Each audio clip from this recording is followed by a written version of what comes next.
خواب میں کبوتر کی تعبیر۔ خواب میں کبوتر خاصے سچے دوست اور باوفا محبوب کی شکل میں آتا ہے۔ کبھی کبھی خواب کی کیفیت کے مطابق کبوتر کا دیکھنا نوحے پر بھی دلالت کرتا ہے۔ خواب میں کبوتری کا نظر آنا عربی نسل بابرکت خوبصورت عورت پر دلالت کرتا ہے۔ اگر کسی مریض کے سر پر بیٹھا دکھائی دے تو یہ مریض کی موت کی طرف اشارہ ہے۔ گنبد جہاں کبوتر رہتے ہیں کو دیکھنا عورتوں بچوں پر دلالت کرتا ہے۔ اگر کوئی شخص خواب میں دیکھے وہ کبوتروں کو دانہ ڈال رہا ہے، ان کو بلا رہا ہے تو اس کی تعبیر یہ ہوگی کہ دیکھنے والا قوم کی قیادت کرے گا۔ اگر کوئی شخص خواب میں کبوتر کوے کو ایک جگہ جمع کرے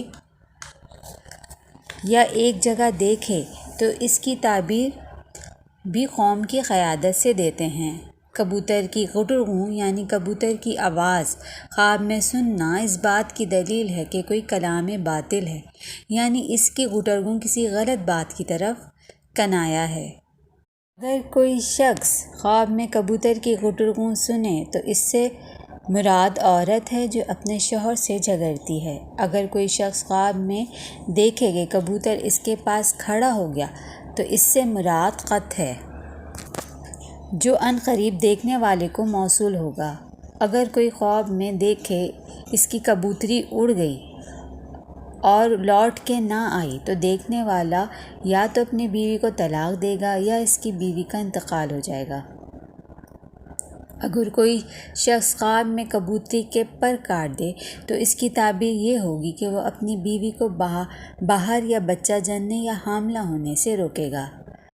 اگر خواب میں یہ دیکھے کبوتر اس کو راستہ دکھا رہا ہے تو دیکھنے والے کے پاس عنقریب کسی دور دراز سے کوئی بھلائی کی خبر آئے گی۔ کبوتر کو خواب میں دیکھنا دوستی اور شرکت کرنے والے کے لیے خیر کی علامت ہے۔ قول ہے اگر کوئی شخص خواب میں کبوتر کا شکار کرے تو یہ اس بات کی علامت ہے دیکھنے والے کو اس کے دشمن سے مال و دولت ملے گی۔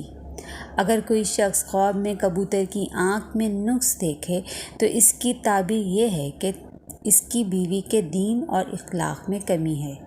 کہتے ہیں کہ خواب میں ایسے جانور کا دیکھنا جو کبوتر کی شکل میں ہو اس سے مراد شریف النفس ہوتا ہے۔ کبھی کبھی خواب میں کبوتر کا نظر آنا مسرت اور دشمن پر غلبہ پر دلالت کرتا ہے۔ کبھی اس سے مراد پاک دامن پارسا بچوں پر مہربان بیوی ہوتی ہے، کبھی اس سے مراد بہت اولاد والی عورت اور کثیر النسل مرد جو اہل بیت پر مہربان ہو۔ نیز کبوتر کا دیکھنا اچھی خبر آنے اور خوبصورت عورت سے نکاح کی دلیل ہے۔